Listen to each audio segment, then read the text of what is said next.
Hey guys, David here. Today I want to talk about wheat and a shocking discovery that I came across about it. So why is it today that you have so many people can't digest gluten that they're going gluten-free? They're getting rid of normal wheat products. They're substituting with quinoa, corn products, pastas, breads.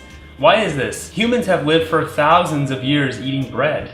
I personally cannot eat normal bread, otherwise I have a massive stomachache. And the same thing goes with pasta. So what's changed? What is the problem here? So I've been wondering this myself for a long time, and more specifically after I went vegan. And recently I discovered the truth. So apparently after the Industrial Revolution, back in the early 1900s, they changed the production, they changed the recipe for bread and how they process wheat. This is the problem. So before, what they used to do, the old school method, everything came from sourdough. They would create a sourdough starter which they would ferment for 3 or 4 days. They use a bit of that starter to make the bread. For the bread, they would mix the wheat with the starter and I think a bit of salt, and they would let that ferment for 6 hours. Now when you ferment bread for 6 hours, or you ferment the dough for 6 hours, it breaks down the gluten and the gliadin. These are the proteins that you have problems digesting, the problems I have digesting. It creates this horrific pain in my stomach if I eat a whole bunch at once. Now when you ferment this for 6 hours, it breaks those all down, so when you digest it, when it goes into the body, the work is already done for you. So recently I've been looking for a fermented sourdough bread. It's really hard to find. I've been calling bakeries, I've been calling places, looking around online. I can't find one that does the old school style. So I did find this. This pasta fermentada, is a naturally fermented pasta. If we look at the back, it contains durum semolina flour, organic wheat flour, natural spring water, natural sourdough culture, extra virgin olive oil.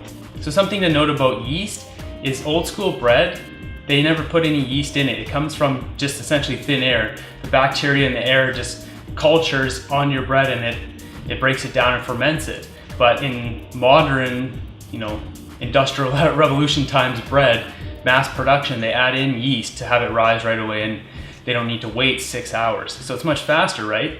But then that's where the problem is, you're not breaking down the gluten. So something to note too, there's natural spring water in this pasta, which is essential because otherwise, if you put in tap water, the chlorine, the fluoride in tap water will destroy your bacteria. So I just want to make this quick video to get this out to you guys as soon as possible. I'm going to do a full video on this with tons of research on it and really dig into this. And also I want to make a follow-up once I actually find some naturally cultured bread.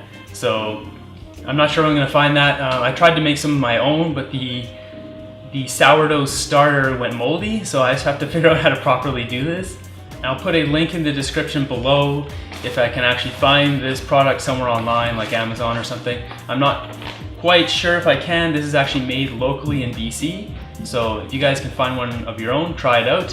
One last thing to note, I had a huge bowl of this pasta last night and I had absolutely zero pain and zero problems.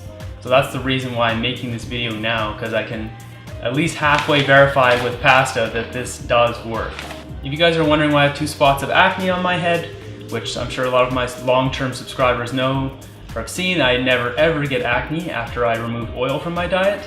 It's because I ate about 10 of these tortilla chips 2 days ago, and this acne is the result of that. So if you have problems with acne, get rid of oil out of your diet. So if you guys like this video, why don't you give it a thumbs up? I greatly appreciate it. And until next time guys, remember, good health changes everything.